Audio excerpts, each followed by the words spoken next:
Philippine Folklore Stories. By John Maurice Miller. Preface.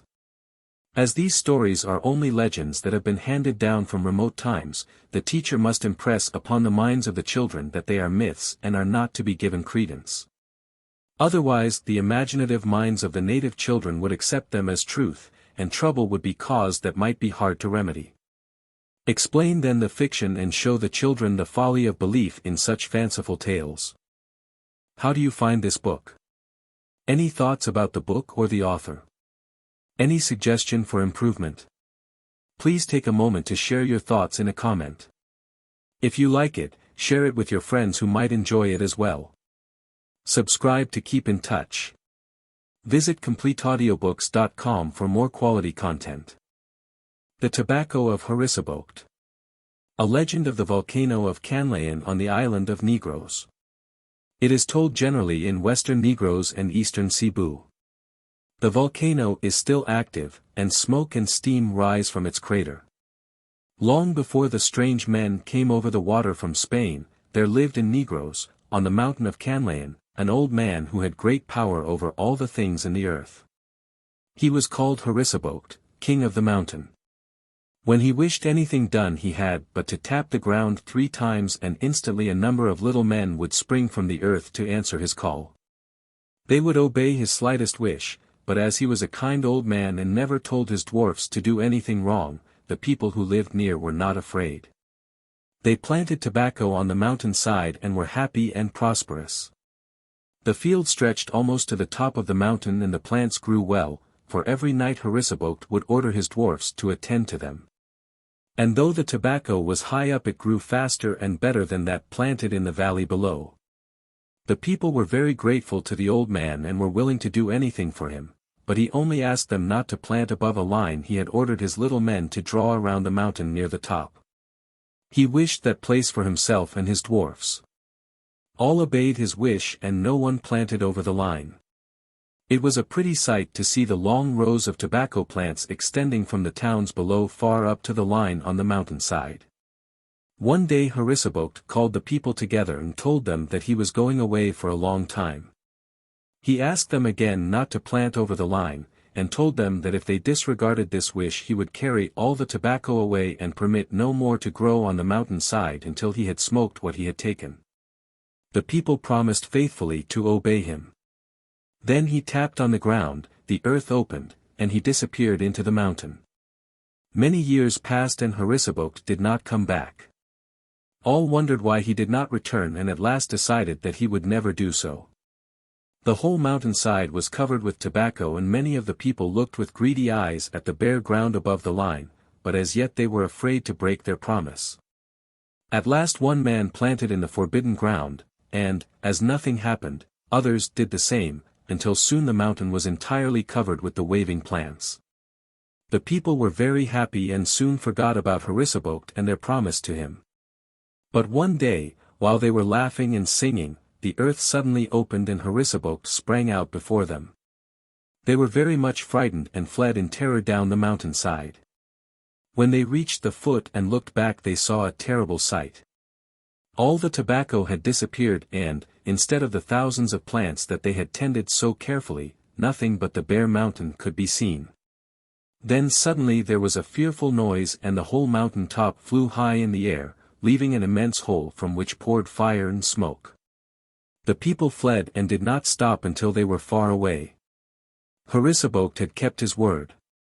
Many years have come and gone, but the mountain is bare and the smoke still rolls out of the mountain top.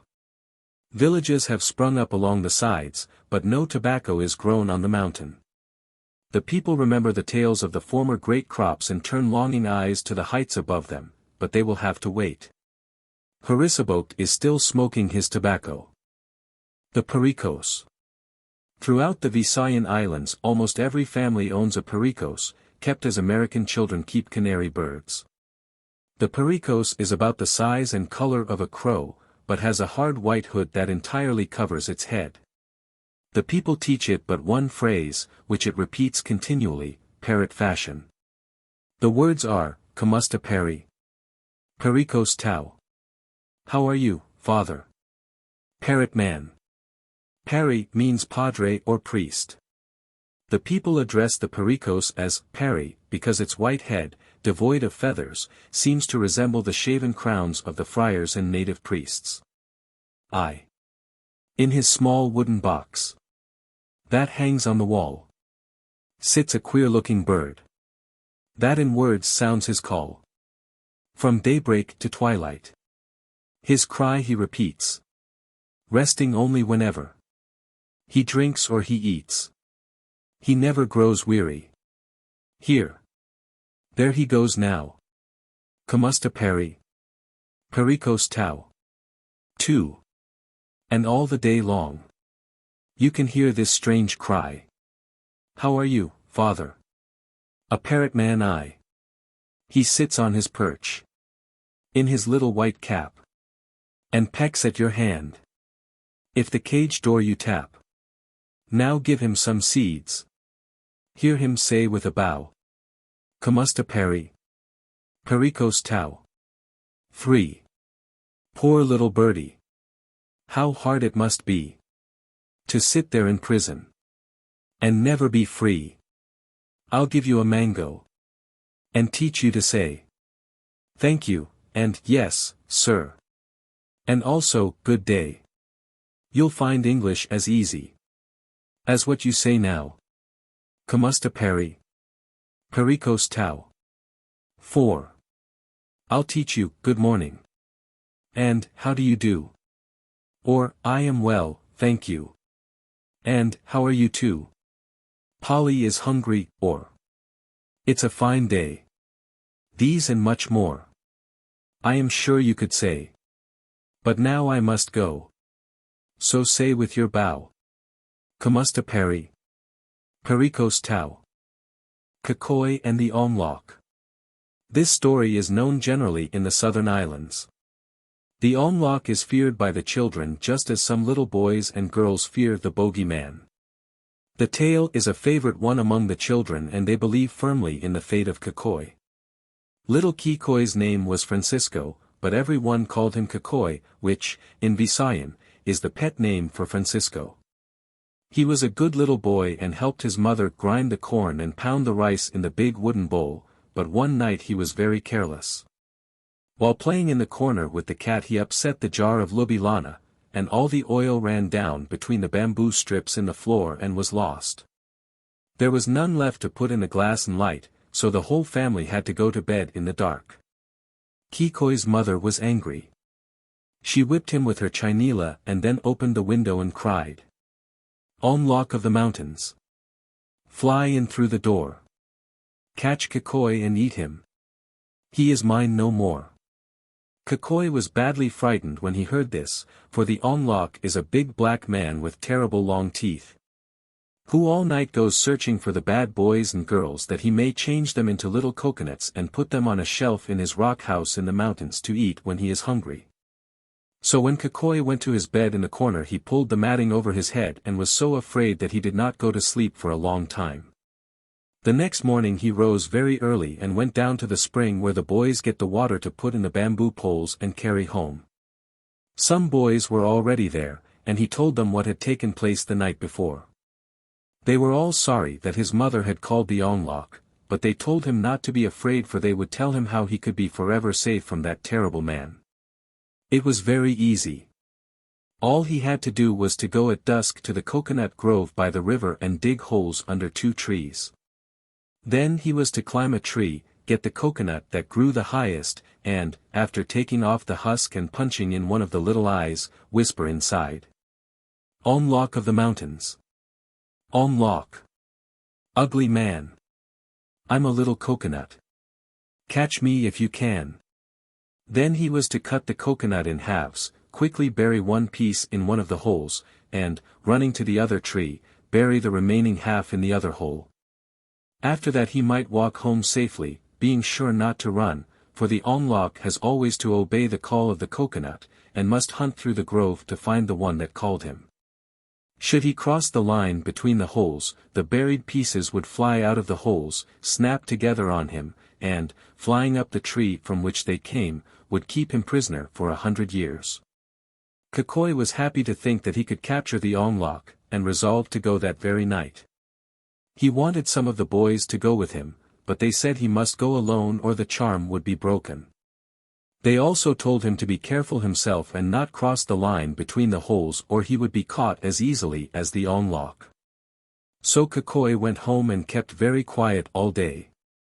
His mother was sorry she had frightened him the night before, and was going to tell him not to be afraid, but when she thought of the lubi lana spilled on the ground, she resolved to punish him more by saying nothing to him.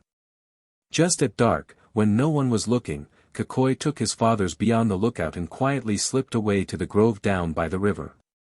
He was not afraid of ladrones, but he needed the biolo because it is not easy to open a coconut, and it takes some time, even with a biolo, to get the husk chopped from the fruit. Quicoy felt a little frightened when he saw all the big trees around him. The wind made strange noises in the branches high above him, and all the trees seemed to be leaning over and trying to speak to him. He felt somewhat sorry that he had come, but when he thought of the Ongloc he mustered up courage and went on until he found an open space between two high trees. He stopped here and dug a hole under each of the trees. Then he put his feet in the notches and climbed one of the trees. It was hard work, for the notches were far apart, but at last he reached the branches and climbed to the top. The wind rocked the tree and made him dizzy, but he reached the highest coconut, threw it to the ground, and then started down the tree. It was easy to come down, though he went too fast and slipped and slid some distance, skinning his arms and legs. He did not mind that, however, for he knew he had the coconut that would capture the Ongloc. He picked it up, chopped off the husk, punched in one of the little eyes, and whispered inside. Ongloc of the mountains. Ongloc. Ugly man. I'm a little coconut. Catch me if you can. He then chopped it in halves and buried one piece, and, running to the other tree, buried the remaining piece. Just as he finished he thought he heard a noise in the grove, and, instead of walking, he started to run as fast as he could. It was very dark now, and the noise grew louder and made him run faster and faster, until suddenly a dreadful scream sounded directly in front of him, and a terrible black thing with fiery eyes came flying at him. He turned in terror and ran back toward the trees. He knew it was the Ongloc answering the call of the coconut, and he ran like mad, but the monster had seen him and flew after him, screaming with rage. Faster and faster he ran, but nearer and nearer sounded the frightful screams until, just as he felt two huge claws close on his neck, there was a bump, a loud snap, and he felt himself being carried high in the air. When the shock was over he found that he was squeezed tightly between two hard walls, and he could hear the Ongloc screaming and tearing at the outside with his claws. Then he knew what had happened. He had crossed the line between the buried pieces and they had snapped on him and carried him up the tree from which they came. He was badly squeezed but he felt safe from the Ongloc, who finally went away in disappointment. For, although he likes coconuts, he cannot take one from a tree, but must change a boy or girl into the fruit if he wishes to eat of it. Quicoy waited a long, long time and then knocked on the shell in the hope that someone would hear him. All that night and the next day and the next he knocked and cried and knocked, but, though people passed under the tree and found the biolo, he was so high up they did not hear him. Days and weeks went by and the people wondered what had become of Quicoy. Many thought he had run away and were sorry for his poor mother, who grieved very much to think she had terrified him by calling the Ongloc. Of course the boys who had sent him to the grove could have told something of his whereabouts, but they were frightened and said nothing, so no one ever heard of poor little Quicoy again. If you pass a coconut grove at night you can hear a noise like someone knocking. The older people say that the coconuts grow so closely together high up in the branches that the wind, when it shakes the tree, bumps them together. But the children know better. They say, Quicoy is knocking to get out, but he must stay there 100 years. The Passing of Loku. The tale of Loku is applied to a large, ugly lizard which climbs to the rafters of houses and gives the peculiar cry that suggests its name. This lizard, although hideous, is harmless, it lives on centipedes. Its strange cry may be heard everywhere in the Philippine Islands. Hundreds of years ago a very wicked king named Loku ruled the Philippines. He was cruel and unjust, and condemned to death all who refused to do his bidding. He had vast armies and made war on all until his name was feared everywhere. His power was very great. He conquered every nation that opposed him and killed so many people that the god, viewing the slaughter from his throne above, sent an angel to order him to cease from warfare and to rule the land in peace. Loku was in his palace, planning an assault on his neighbors, when a soft light filled the chamber, and a beautiful angel appeared and delivered the mandate of the master. The cruel king paid no heed, but dismissed the holy messenger in scorn. "Tell your master," said he, "to deliver his message in person. I do not deal with messengers. I am Loku. All fear my name. I am the great Loku." Hardly had he spoken when the palace shook to its foundations and a mighty voice thundered, "Is it thus thou slightest my word? Thou art Loku. All shall indeed know thy name. From every crevice thou shalt forever cry it in a form that suits thy ill nature." The courtiers, alarmed by the shock, rushed to the king's chamber, but Loku was nowhere to be found. The royal robes lay scattered on the floor and the only living thing to be seen was an ugly lizard that blinked at them from among the plans on the table. They searched far and wide, and when no trace of the king could be found the courtiers divided the kingdom and ruled so wisely and well that there was peace for many years. As for Loku, you may still hear him fulfilling his punishment. From crack and crevice, tree and shrub, he calls his name from dark till dawn, "Lock you! Lock you! Lock you!" And he must cry it forever. The light of the fly. The firefly abounds everywhere in the islands. The king of the air was in terrible rage.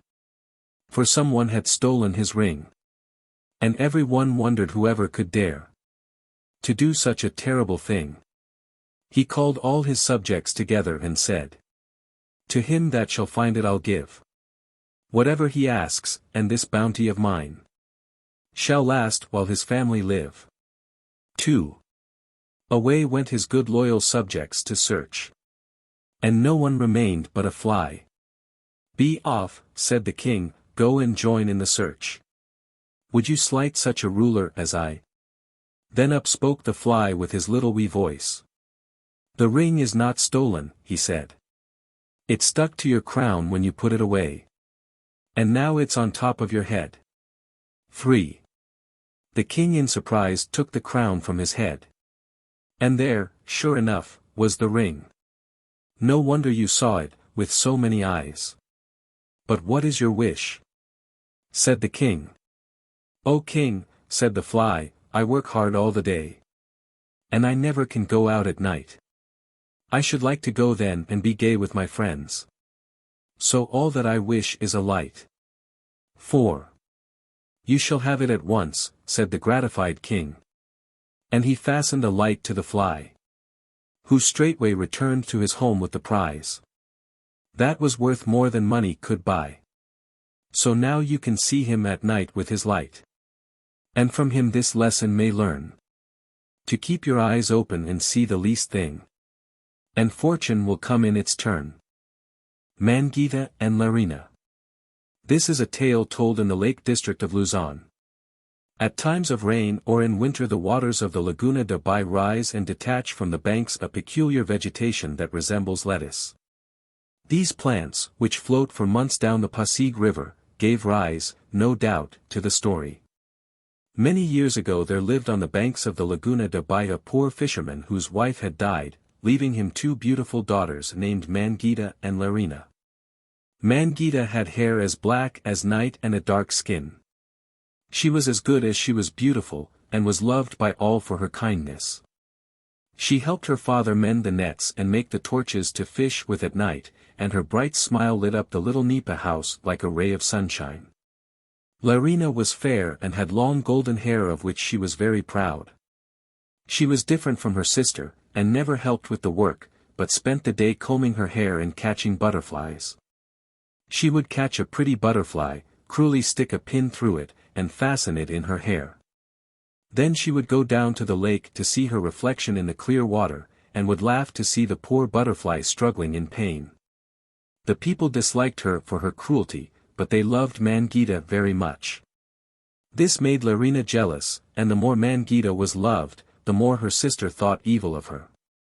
One day a poor old woman came to the Nipa house and begged for a little rice to put in her bowl. Mangita was mending a net and Larina was combing her hair in the doorway. When Larina saw the old woman, she spoke mockingly to her and gave her a push that made her fall and cut her head on a sharp rock. But Mangita sprang to help her, washed the blood away from her head, and filled her bowl with rice from the jar in the kitchen. The poor woman thanked her and promised never to forget her kindness, but to her sister she spoke not a word. Larina did not care, however, but laughed at her and mocked her as she painfully made her way again down the road. When she had gone, Mangita took Larina to task for her cruel treatment of a stranger. But, instead of doing any good, it only caused Larina to hate her sister all the more. Some time afterwards the poor fisherman died. He had gone to the big city down the river to sell his fish, and had been attacked with a terrible sickness that was raging there. The girls were now alone in the world. Mangita carved pretty shells and earned enough to buy food, but, though she begged Larina to try to help, her sister would only idle away the time. The terrible sickness now swept everywhere and poor Mangita, too, fell ill. She asked Larina to nurse her, but the latter was jealous of her and would do nothing to ease her pain. Mangita grew worse and worse, but finally, when it seemed as if she would soon die, the door opened and the old woman to whom she had been so kind came into the room. She had a bag of seeds in her hand, and taking one she gave it to Mangita, who soon showed signs of being better, but was so weak that she could not give thanks. The old woman then gave the bag to Larina and told her to give a seed to her sister every hour until she returned. She then went away and left the girls alone. Larina watched her sister, but did not give her a single seed. Instead, she hid them in her own long hair and paid no attention to Mangita's moans of pain. The poor girl's cries grew weaker and weaker, but not a seed would her cruel sister give her. In fact, Larina was so jealous that she wished her sister to die. When at last the old woman returned, poor Mangita was at the point of death. The visitor bent over the sick girl and then asked her sister if she had given Mangita the seeds. Larina showed her the empty bag and said she had given them as directed. The old woman searched the house, but of course could not find the seeds. She then asked Larina again if she had given them to Mangita. Again the cruel girl said that she had done so. Suddenly the room was filled with a blinding light, and when Larina could see once more, in place of the old woman stood a beautiful fairy holding the now well Mangita in her arms. She pointed to Larina and said, "I am the poor woman who asked for rice. I wish to know your hearts. You were cruel and Mangita was kind, so she shall live with me in my island home in the lake. As for you, because you tried to do evil to your good sister, you shall sit at the bottom of the lake forever, combing out the seeds you have hidden in your hair." Then, she clapped her hands and a number of elves appeared and carried the struggling Larina away. "Come," said the fairy to Mangita, and she carried her to her beautiful home, where she lives in peace and happiness. As for Larina, she sits at the bottom of the lake and combs her hair. As she combs a seed out, another comes in, and every seed that is combed out becomes a green plant that floats out of the lake and down the Pasig. And to this day people can see them, and know that Larina is being punished for her wickedness. How the world was made. This is the ancient Filipino account of the creation. Thousands of years ago there was no land nor sun nor moon nor stars, and the world was only a great sea of water, above which stretched the sky. The water was the kingdom of the god Maguayan, and the sky was ruled by the great god Captain. Maguayan had a daughter called Litigat, the sea, and Captain had a son known as Lihanjan, the wind. The gods agreed to the marriage of their children, so the sea became the bride of the wind. 3 sons and a daughter were born to them. The sons were called Licalibutan, Liadleo, and Libulan, and the daughter received the name of Lasuga. Licalibutan had a body of rock and was strong and brave, Liadleo was formed of gold and was always happy, Libulan was made of copper and was weak and timid, and the beautiful Lasuga had a body of pure silver and was sweet and gentle. Their parents were very fond of them, and nothing was wanting to make them happy. After a time Lihanjan died and left the control of the winds to his eldest son Licalibutan. The faithful wife Litigat soon followed her husband, and the children, now grown up, were left without father or mother. However, their grandfathers, Captain and Maguayan, took care of them and guarded them from all evil. After a time, Licalibutan, proud of his power over the winds, resolved to gain more power, and asked his brothers to join him in an attack on Captain in the sky above. At first they refused. But when Licalibutan became angry with them, the amiable Liadlao, not wishing to offend his brother, agreed to help. Then together they induced the timid Libulan to join in the plan. When all was ready the three brothers rushed at the sky, but they could not beat down the gates of steel that guarded the entrance. Then Licalibutan let loose the strongest winds and blew the bars in every direction. The brothers rushed into the opening, but were met by the angry god Captain. So terrible did he look that they turned and ran in terror, but Captain, furious at the destruction of his gates, sent 3 bolts of lightning after them. The first struck the copper Libulan and melted him into a ball. The second struck the golden Liadlao and he too was melted. The third bolt struck Licalibutan and his rocky body broke into many pieces and fell into the sea. So huge was he that parts of his body stuck out above the water and became what is known as land. In the meantime the gentle Lasuga had missed her brothers and started to look for them. She went toward the sky, but as she approached the broken gates, Captain, blind with anger, struck her too with lightning, and her silver body broke into thousands of pieces. Captain then came down from the sky and tore the sea apart, calling on Maguayan to come to him and accusing him of ordering the attack on the sky. Soon Maguayan appeared and answered that he knew nothing of the plot as he had been asleep far down in the sea. After a time he succeeded in calming the angry captain. Together they wept at the loss of their grandchildren, especially the gentle and beautiful Lasuga, but with all their power they could not restore the dead to life. However, they gave to each body a beautiful light that will shine forever. And so it was that golden Liadlao became the sun and copper Libulan the moon, while the thousands of pieces of silver Lasuga shine as the stars of heaven. To wicked Licalibutan the gods gave no light, but resolved to make his body support a new race of people. So Captain gave Maguayan a seed and he planted it on the land, which, as you will remember, was part of Licalibutan's huge body. Soon a bamboo tree grew up, and from the hollow of one of its branches a man and a woman came out. The man's name was Sikalac, and the woman was called Sikabe. They were the parents of the human race. Their first child was a son whom they called Libo, afterwards they had a daughter who was known as Saman. Pandogwan was a younger son and he had a son called Arion. Pandogwan was very clever and invented a trap to catch fish. The very first thing he caught was a huge shark. When he brought it to land, it looked so great and fierce that he thought it was surely a god, and he at once ordered his people to worship it. Soon all gathered around and began to sing and pray to the shark. Suddenly the sky and sea opened, and the gods came out and ordered Pandogwan to throw the shark back into the sea and to worship none but them. All were afraid except Pandogwan. He grew very bold and answered that the shark was as big as the gods, and that since he had been able to overpower it he would also be able to conquer the gods. Then Captain, hearing this, struck Pandogwan with a small thunderbolt, for he did not wish to kill him but merely to teach him a lesson.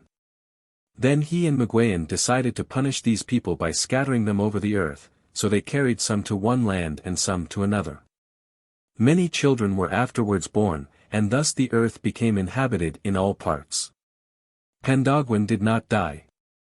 After lying on the ground for 30 days he regained his strength, but his body was blackened from the lightning, and all his descendants ever since that day have been black. His first son, Arion, was taken north, but as he had been born before his father's punishment he did not lose his color, and all his people therefore are white. Libo and Saman were carried south, where the hot sun scorched their bodies and caused all their descendants to be of a brown color. A son of Saman and a daughter of Sikalac were carried east, where the land at first was so lacking in food that they were compelled to eat clay. On this account their children and their children's children have always been yellow in color. And so the world came to be made and peopled. The sun and moon shine in the sky and the beautiful stars light up the night. All over the land, on the body of the envious Licalibutan, the children of Sikalac and Sikabe have grown great in numbers. May they live forever in peace and brotherly love. The Silver Shower. Every night in Manila, when the bells of the city boom out the Angelus and lights begin to appear in the windows, the walks are filled with people hurrying toward the bay. In the streets hundreds of carriages, their lamps twinkling like fireflies, speed quickly by, as the cacheros urge on the little Filipino ponies. All are bound for the Luneta to hear the evening concert. A pretty place is the Luneta, the garden spot of the city. It is laid out in elliptical form and its green lawns are covered with benches for the people. A broad driveway surrounds it and hundreds of electric lights transform the night into day. A band stand is located at each end of the oval, and at night concerts are given by the military bands. Thousands of people gather to listen to the music. The bright uniforms of officers and men, the white dresses of American ladies, the black mantillas of the dark-eyed señoritas, and the gaily colored camisas of the Filipino girls show that the beauty and chivalry of Manila have assembled at the concert. The band plays many beautiful selections and finally closes with the Star-Spangled Banner. At once every head is bared and all stand at rigid attention till the glorious old song is finished. Then the musicians disperse, the carriages drive away, and people return to their homes. Many, however, linger on the benches or stroll along the beach, watching the water curling upon the shore. As the waves reach the land a soft light seems to spring from them and to break into thousands of tiny stars. Now and then someone idly skips a stone over the water. Where it touches, a little fountain of liquid fire springs upward, and the water ripples away in gleaming circles that, growing wider and wider, finally disappear in a flash of silvery light. Of all the beauties of the islands, the water of Manila Bay at night ranks among the first. And those who ask why it flashes and glows in this way are told the story of the silver shower that saved the Pasig villages from the Moro Dado Bungto. Hundreds of years ago messengers came hurrying from the south of Luzon with the news that the great Dado Bungto, with many ships and men, was on his way to the island to burn the villages and carry the people away into slavery. Then great fear came into the hearts of the people, for the fierce Dado was the terror of the eastern seas, and all the southern islands were reported captured. Nevertheless, they resolved to defend their homes and save their people from shame and slavery. The news proved true, for the Moro chief landed a great army on the shore of the Bay of Batangas, and his fierce followers, with fire and sword, started north to lay waste the country. For a time they drove all before them, but soon Luzon was up in arms against them and great numbers of warriors hurried southward to battle with the Moros. All tribal feeling was forgotten and Tagalos, Macabebes, Igorotes, and Pangasinenes hurried southward in thousands. The Moros presently found themselves checked by a large army of men determined to save their homes or to die fighting.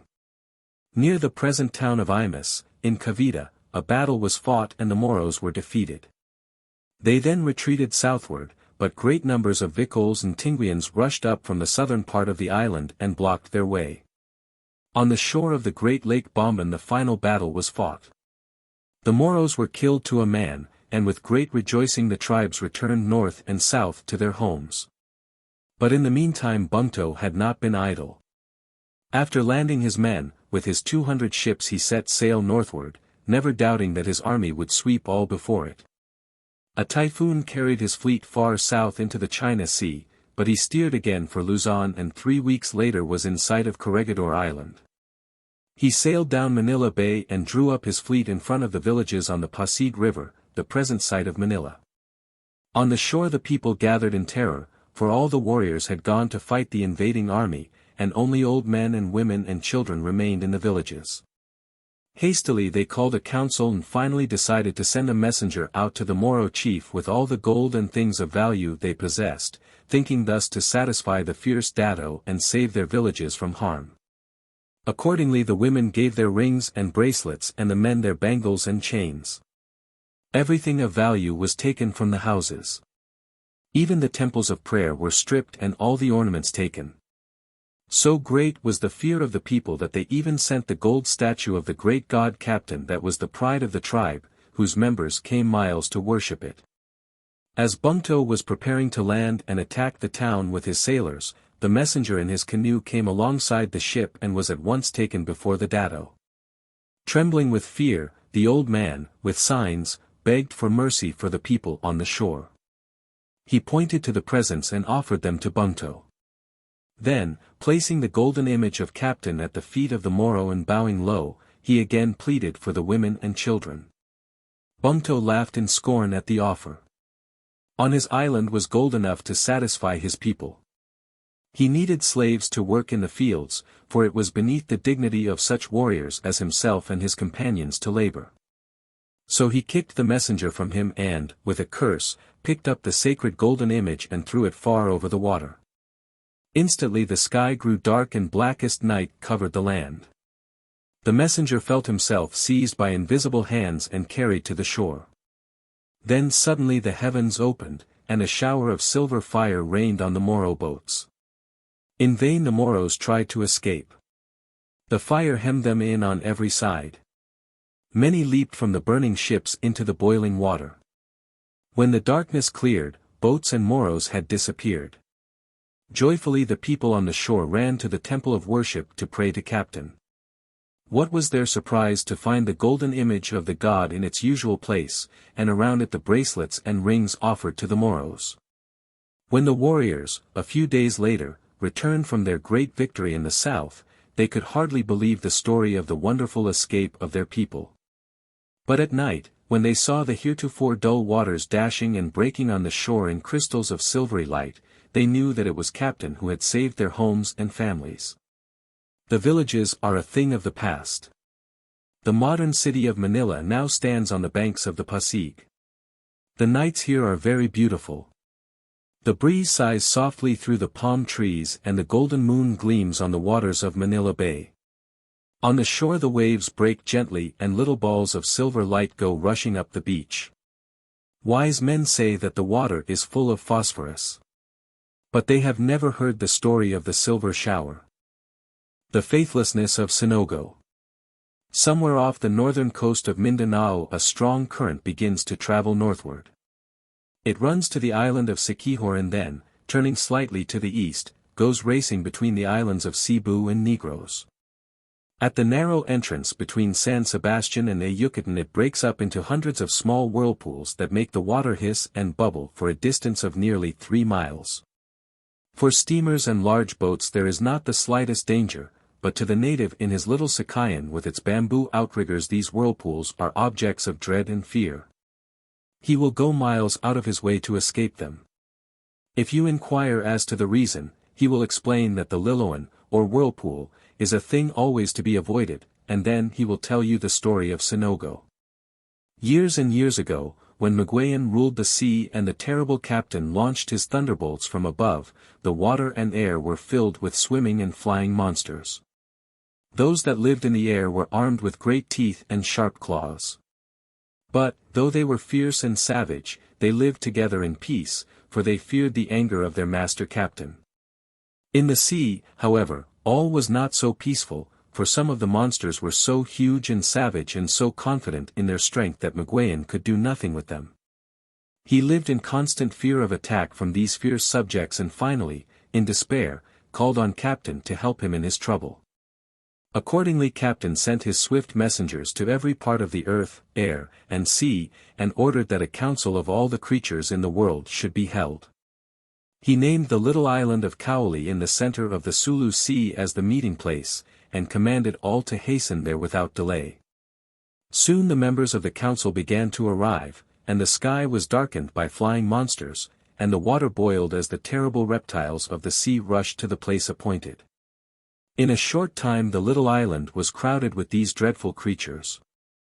There were huge buayas from Mindanao, fierce tikbolans from Luzon, savage sigbins from Negros and Bohol, hundreds of onglocs from Panay and Leyte, and great wak-waks and other frightful monsters from Samar and Cebu.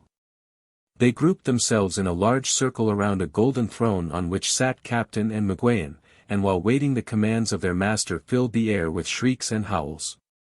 At length Captain raised his hand and the noise instantly stopped.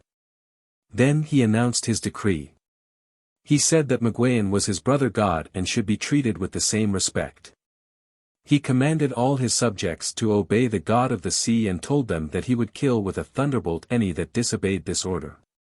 Then he desired all to return to their own regions, and again the air was filled with a noise of thunder and the sea roared and foamed as the monsters went back to their homes. Soon there remained on the island only Captain, Miguel, and 3 messengers of Captain, who were called Sinogo, Dalagan, and Gadala. These were giants in size and had large wings which enabled them to fly with great swiftness. They had long spears and sharp swords and were very brave and powerful. Of the 3, Dalagan was the swiftest, Gadala the bravest, and Sinogo the handsomest and best loved by Captain. When all the creatures were gone Miguel thanked Captain, but the great god said that he had only done his duty in helping his brother. Then he gave Miguel a little golden shell and explained to him its wonderful power. Miguel had but to put it in his mouth and he could change his form to that of any creature he pleased. In case a monster, defying Captain's orders, should attack him, he had simply to change himself into a stronger monster of twice the size of his enemy, and then fight and kill him easily. Again Miguel thanked his brother god and, taking the shell, placed it on the throne beside him. Then Captain ordered his messengers to bring food and drink, and soon the 2 gods were feasting merrily. Now it happened that Sinogo had been standing behind the throne and had heard all that had been said. He was filled with a desire to own the wonderful shell, and in spite of the many favors he had received from Captain he resolved to steal it. The more he thought of its great power, the more he longed for it. With it he could rule the earth and sea as a god, and, by hiding, he might avoid the anger of Captain. So he watched for an opportunity to make away with it. Finally his chance came. While handing Miguel some food, he slyly caught up the shell, and soon afterwards quietly slipped away. For some time his absence was not discovered, but all at once Captain called for his favorite messenger and, receiving no reply, ordered Dalagan to search for him. Soon Dalagan returned and reported that Sinogo could not be found on the island. At the same time Miguel noticed that the golden shell was gone. Then Captain knew that his messenger had stolen the shell and escaped. He flew into a great rage and swore he would kill Sinogo. He ordered Dalagan and Gadala to hasten to the north in search of the faithless messenger and to bring him back a prisoner. Swiftly northward over the blue sea flew the messengers, and near the island of Guimaras caught sight of Sinogo. He saw his pursuers and flew all the swifter, but he was no match for them in speed. Nearer and nearer they came and then, drawing their swords, rushed forward to seize him. But Sinogo was not to be easily caught. Quick as a flash, he placed the shell in his mouth and dived down into the water, at the same time changing himself into a huge crocodile-shaped buaya with scales like armor of steel. In vain Dalagan and Gadala rained blows on the monster. The swords could not pierce the heavy scales. Up through Guimaras straight the chase went on, and Sinogo tore up the water in his flight. So great was the disturbance of the ocean that, as they rounded the northern coast of Negros, the waves dashed completely over the little island of Bacabac, sweeping away the hills and bringing the land to the level of the sea. Still the rapid flight went on. Straight for Bantayan headed Sinogo, but suddenly changing his course he dashed into the narrow channel between Negros and Cebu. Then Dalagan, leaving Gadala to continue the chase alone, flew swiftly back to Cowley and told Captain that Sinogo was in the little strait. Up sprang the god and, flying directly east, he posted himself at the southern entrance of the channel. In his hand he held an enormous thunderbolt, and thus armed he waited for the appearance of Sinogo.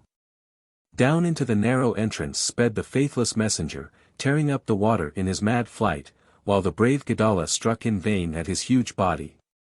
Suddenly a roar of thunder sounded and a thunderbolt fell on the back of the monster, bearing him down beneath the waves and then, stiffening like a bar of iron, pinning him to the bottom far below.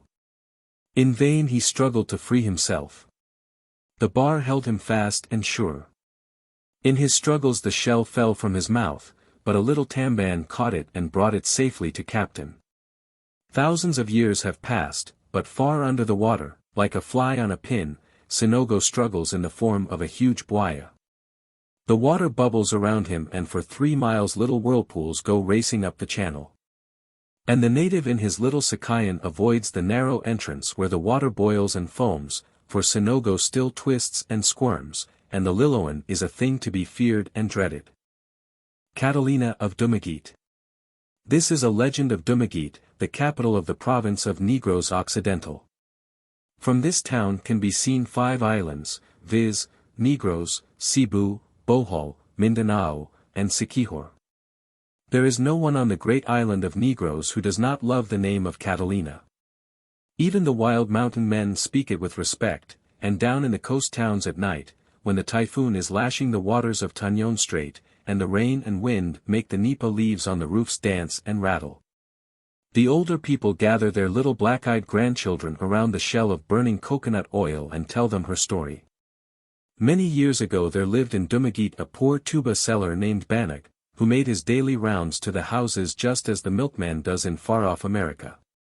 But instead of a rattling wagon he had only a long bamboo from which he poured the drink, and in place of sweet milk he left the sap of the coconut tree. The bad custom of mixing tungad, a kind of red bark, with the sap, and thus making of it a strong liquor, had not yet been known, so Banag, though poor, was respected, and the people tried in every way to help him and his daughter Catalina. Catalina was a beautiful girl of 16 and very good and industrious, but with many strange ways. She scarcely ever spoke a word and spent most of her time in looking out over the sea. Sometimes she would suddenly stand erect and, clasping her hands, would remain for a long time looking up at the sky as if she saw something that no one else could see.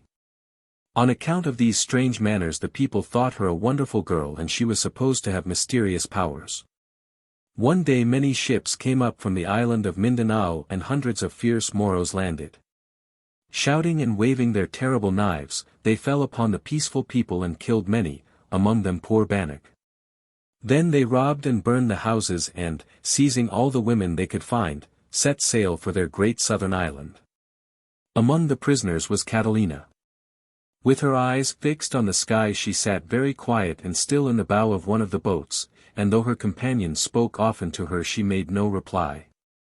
Suddenly she sprang into the water and a wonderful thing occurred, for, instead of sinking, she walked lightly over the waves toward the distant shore. The Moros were so astonished that they did not try to stop her and she reached the land safely. Many people who had hidden in the forests ran out to meet her but she spoke to no one. With her eyes still fixed above she walked through the burning town and along the road to Dalugdug, the Thunder Mountain, that lies behind Dumaguete. On Dalugdug there lived a terrible Sigbin. Its body was like that of a monstrous crow, but just under its neck were 2 long legs like those of a grasshopper, which enabled it to leap great distances without using its wings. It ate anyone who came near its home, so when the people saw Catalina start to climb the mountain they begged her to come back. She paid no heed to their cries, however, but went up higher and higher, till her white dress seemed merely a speck on the mountainside. All at once she seemed to stop and raise her hands. Then a fearful shriek was heard, and the fierce Sigbin came rushing down the mountain. It appeared to be greatly frightened, for it took tremendous leaps and screamed as if in terror. Over the heads of the people it jumped, and, reaching the shore, cleared the narrow channel and disappeared among the mountains of the island of Cebu. When the people saw that the Sigbin had gone they ran up the mountain and searched everywhere for Catalina, but they could find no trace of her. Sorrowfully they returned to their homes and busied themselves in building new houses and in making their town beautiful once more. Several years passed in peace and then again the Moro boats came up from Mindanao. The men hurriedly gathered on the beach to meet them, and the women and children hid in the coconut groves. This time the Moros had no quick and easy victory, for the Visayans, armed with bolos and remembering their lost wives and sisters, fought furiously, and for a time drove the enemy before them. But more Moro boats arrived and numbers told against the defenders. Slowly but surely they fell fighting until but a few remained. Suddenly a bridge of clouds unfolded from Dalugdug to the town, and across it came the lost Catalina holding a beehive in her hands. Then she spoke and thousands of bees flew from the hive to the ground. Again she spoke and waved her hand, and the bees changed into little black men with long sharp spears, who charged the Moros and killed every one of them. Then Catalina, the hive still in her hand, went back over the bridge and disappeared once more in the mountain. The people came out of their hiding places, crowding around the little black men and questioning them, but they received no answer. Instead the little warriors gathered together and ran into the forest and up the mountainside, where they were soon lost to view. Such is the story of Catalina. Since that time Dumaguete has been safe from the Moros. The Sigbin has never returned to Negros. It still lives in the mountains of Cebu, and the people are so afraid of it that they lock themselves in their houses after dark and can hardly be induced to come out. Up in the mountains of Negros live the little black men. They are called Negritos and are very savage and wild. The savior of Dumaguete still lives in Dalugdug and is worshipped by the people. And in the town, now grown into a big busy city, the old people for years to come will tell their grandchildren the story of Catalina. The Fall of Polobulac. This is a tale from Panay. It probably originated with the Spanish fathers, who wished to impress the doctrine of the 7 deadly sins on the natives. The islands are just off Iloilo. A little way from Iloilo there once was a beautiful island called Polobulac, or Isle of Flowers. Its shores were covered with beautiful trees and plants, splendid gardens of flowers were found everywhere, fruits grew in abundance. Fountains sparkled in the sunlight, and the people were the happiest in the world. They danced and sang to gay music, and were free from every care and sorrow. Filled with confidence in their good fortune, and proud of their beautiful island, they began to slight the people of the neighboring islands, and to treat them with insolence and scorn. One night the sky was darkened, the lightning flashed, the rain fell in torrents, and a voice cried from the clouds, above the roar of the thunder. "I am Pride. Avoid me or perish." Terrified, they prayed to God for protection, but with the morning sun their fears left them and they continued as before. Days passed and the people grew richer, but, not satisfied with their wealth and with their own beautiful island, they longed to possess the lands of their neighbors. Again came the storm, and again a voice cried from the heavens. "I am covetousness. Come to me and die." Once more they appealed for protection, but they did not change their ways. Weeks went by, and with wealth came low and base desires. The storm came as before and brought the warning. "I am evil desire. Fly from me or be lost." But again it sounded to sealed ears. Months rolled on. The people quarreled with their neighbors, and sent forth an army to make war upon them. The voice thundered. "I am anger. I give eternal torment." Years followed, and the tables of the people of Polobulac were loaded with the finest foods and wines. Day and night found them feasting. The cry sounded above them. "I am gluttony. I devour my children." The winds alone echoed the warning. Time flew by. Each man sought to outdo the others in display of luxury and magnificence. The poor grudged the rich their fortunes, and sought in every way to injure them. Again a voice came through the darkness. "I am envy. My people are condemned." But they closed their ears and would not hear. More wealth brought greater luxury. They lolled in idleness. They idled in the midst of magnificence. The voice warned. "I am sloth. I bring final warning." They were used to the voices now, and gave them not the slightest heed. Their insolence and greed grew greater. The fair island shook with dissension and strife. One day the sun was hidden by blackness. A fearful tempest burst over the land. The people on the other islands saw Polobulac wrapped in 7 huge pillars of flame. When the sky cleared, Polobulac was nowhere to be seen. In its place, 7 blackened rocks marked the spot where stood the beautiful isle. They are there to this day. You can see them as you leave the harbor for southern ports. Sometimes they appear as one. Again they seem to group in 2s and 3s. But there are 7. They are called the deadly sins. The Escape of Juanita. Have you heard of the terrible Tikbalan? A tall and thin and very black man. With terrible teeth and a horse's head. And covered with hair that is long and red. He lives in the awful Balik tree. And to pass the place you must say, Tabi. If you do not, the aswang comes at night. And throws big stones till you die of fright. Now once there lived in Santa Cruz town a little girl known as Juanita Calayan. She was gentle and sweet and as good as could be. And she always bowed low to the Balik tree. One day to the forest alone she did roam. To get some good wood for the fire at home. She gathered some twigs that she found on the ground. And all of them fast in a bundle she bound. Then happy and free, with the pack on her head.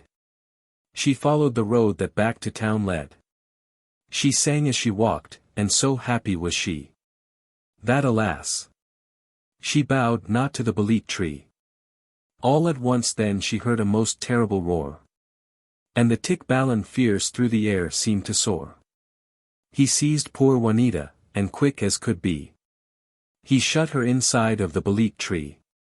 2 days passed, and when the girl failed to come back. Her parents went out, and no friends did they lack. To help in the search, for the whole pueblo came. And loudly they shouted poor Juanita's name. At last when they thought that the search brought no good. One man found Juanita's neat bundle of wood. He called the good news, and as more came to see. Loud knocking was heard in the Balik tree. Then many were frightened, but many were brave. And wondered by what means the girl they could save. For they knew that it must be Juanita who knocked. And that inside the Balik tree she was locked. Soon they ordered that candles and music be brought.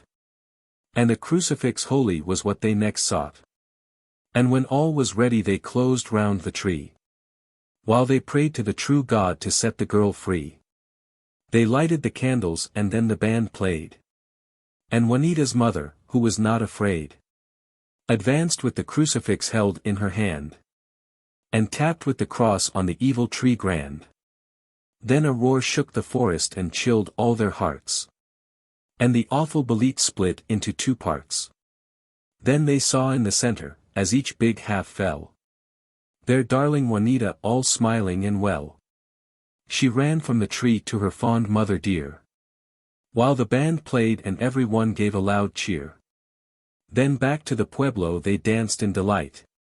And kept up their singing through all the long night. Still there to this day lies the Balik tree. But no more do the people that pass say, Tabi. And the spirit no more can molest any man. For God has more power than the fierce Tikbalan. The Anting-Anting of Manuelito. The Anting-Anting is a stone or other small object covered with Kabbalistic inscriptions. It is worn around the neck, and is supposed to render its owner impervious to knife or bullet. Many are wearing these charms, especially the Tulasanes or outlaws. The Anting-Anting must not be confused, however, with the scapular, a purely religious symbol worn by a great number of the Christian Filipinos. Many of the older Filipinos remember Manuelito, the great Tulasane, who, more than 50 years ago, kept all the Laguna de Bay district in a state of fear. His robber band was well organized and obeyed his slightest wish. He had many boats on the lake and many hiding places in the mountains, and throughout the country there was no villager who did not fear to oppose him, or who would refuse to help him in any way when required to do so. In vain the Guardia Civil hunted him.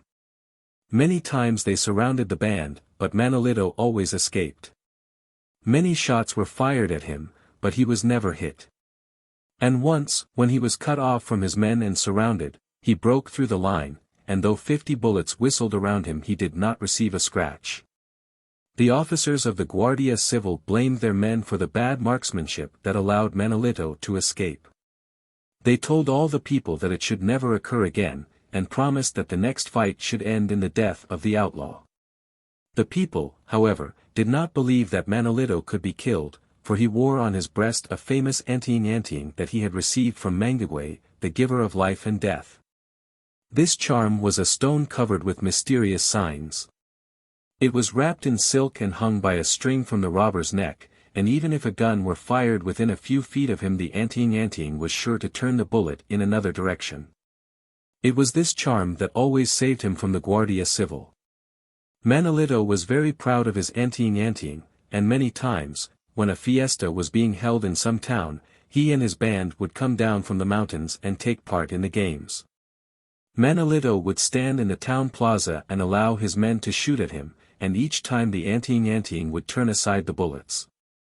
The people were very much impressed, and though a few of the wiser ones secretly thought that the guns were only loaded with powder, they were afraid to say anything.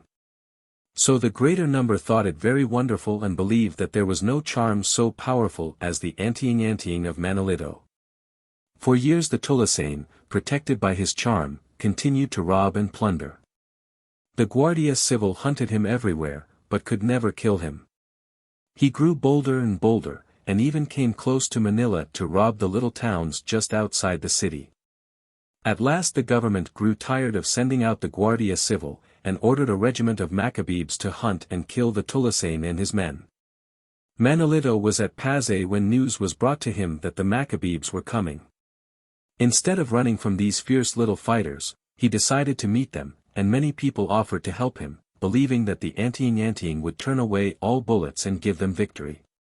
So Manuelito and many men left the town, built trenches in the hills near San Pedro Macati, and waited for the Macabebes to appear.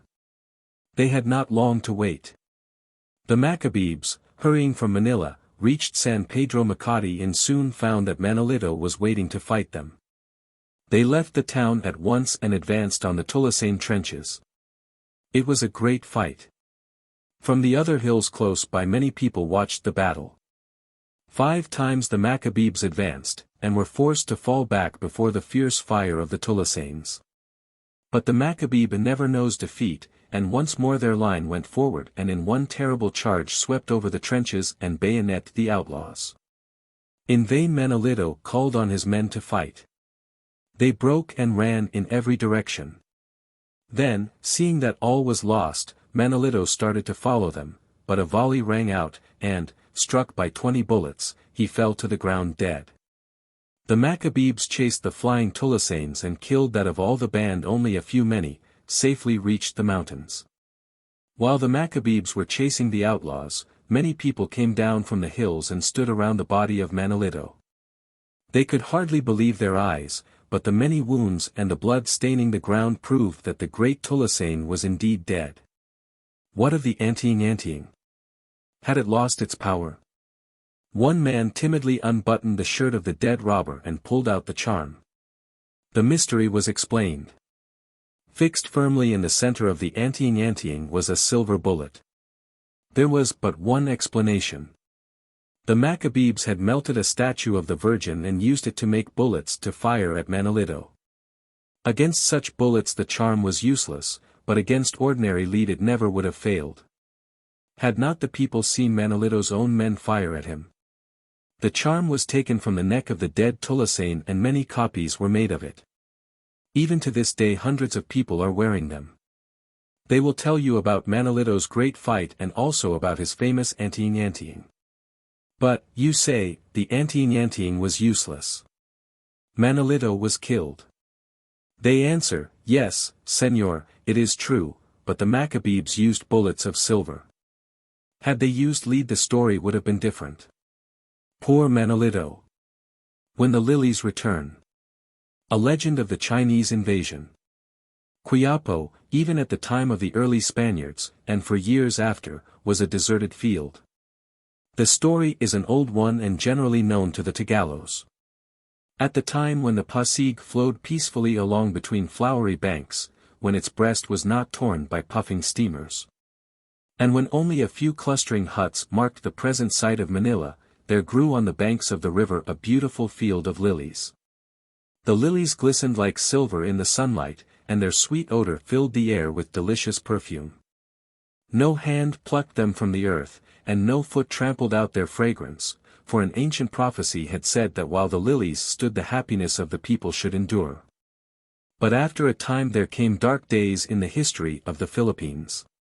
Yellow hordes swept across the water and carried all before them. The people could hardly expect to resist the invaders, for their warrior king, Loku, had profaned the word of the god, and, in the form of a lizard, was fulfilling his punishment. Their armies were weak and scattered, and the conquerors marched on in triumph. As report after report of disaster reached Luzon, the people trembled for the safety of their fair land. Warriors gathered hastily for the defense of the nation, and all waited for the enemy to appear. One day the water was dotted with the junks of the invaders. They came slowly down the bay, and anchored near the mouth of the Pasig. Then from the boats poured the yellow warriors. Spears rained upon them, stones and arrows laid them low, but their numbers were countless. The people were swept back along the river banks. Fiercely they fought, but numbers told against them. Foot by foot they were pressed back, till they stood on the border of the field of lilies, where they made their last stand. But it was to no purpose. The invaders poured from the ships, and in one desperate charge drove back the ranks of the people, who fought and died among their sacred lilies. All through the night the battle raged, and at daybreak, when the victorious invaders rested on their spears, the beautiful field was no more. The lilies were crushed and torn. The bodies of dead and dying warriors lay everywhere, and the crushed flowers were stained with the blood of friend and foe. The peace of the land was lost. Many years have passed since then. New races have come to the islands, and new manners and customs have been introduced. The Pasig still flows on to the sea, but its banks are harnessed by bridges. Lofty dwellings and stores take the place of the little huts, and a great city marks the site of the little village. Where once was the beautiful field is now a busy part of the great city. It is called Quiapo, after the lilies. Many of the older people remember the prophecy and wonder if the lilies will ever return. The land is now a peaceful and contented one. Comfort and happiness may be found among its inhabitants. Perhaps the fair, strange women from the great land over the sea are the lilies. Who can tell? When the lilies return. A legend of the Chinese invasion. Quiapo, even at the time of the early Spaniards, and for years after, was a deserted field. The story is an old one and generally known to the Tagalos. At the time when the Pasig flowed peacefully along between flowery banks, when its breast was not torn by puffing steamers. And when only a few clustering huts marked the present site of Manila, there grew on the banks of the river a beautiful field of lilies. The lilies glistened like silver in the sunlight, and their sweet odor filled the air with delicious perfume. No hand plucked them from the earth, and no foot trampled out their fragrance, for an ancient prophecy had said that while the lilies stood the happiness of the people should endure. But after a time there came dark days in the history of the Philippines. Yellow hordes swept across the water and carried all before them. The people could hardly expect to resist the invaders, for their warrior king, Loku, had profaned the word of the god, and, in the form of a lizard, was fulfilling his punishment. Their armies were weak and scattered, and the conquerors marched on in triumph. As report after report of disaster reached Luzon, the people trembled for the safety of their fair land. Warriors gathered hastily for the defense of the nation, and all waited for the enemy to appear. One day the water was dotted with the junks of the invaders. They came slowly down the bay, and anchored near the mouth of the Pasig. Then from the boats poured the yellow warriors. Spears rained upon them, stones and arrows laid them low, but their numbers were countless. The people were swept back along the river banks. Fiercely they fought, but numbers told against them. Foot by foot they were pressed back, till they stood on the border of the field of lilies, where they made their last stand. But it was to no purpose. The invaders poured from the ships, and in one desperate charge drove back the ranks of the people, who fought and died among their sacred lilies. All through the night the battle raged, and at daybreak, when the victorious invaders rested on their spears, the beautiful field was no more. The lilies were crushed and torn. The bodies of dead and dying warriors lay everywhere, and the crushed flowers were stained with the blood of friend and foe. The peace of the land was lost. Many years have passed since then.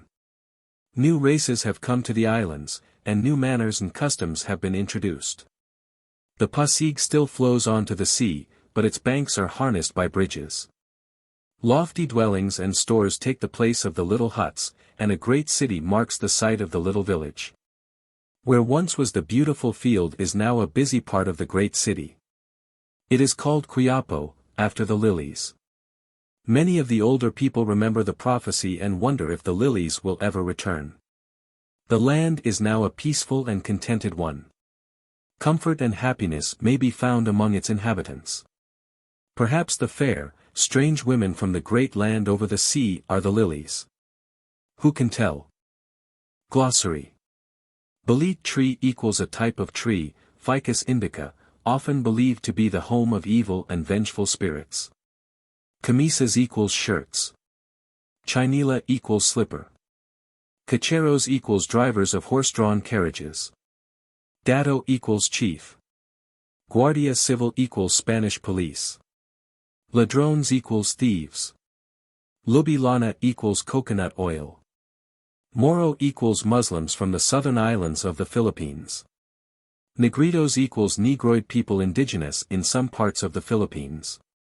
Nipa equals palm leaf of which the roofs of cheap houses are made. Sakayan equals small outrigger boat. Tuba equals alcoholic drink made from the sap of the coconut tree. Tungud equals the red bark of a mangrove tree.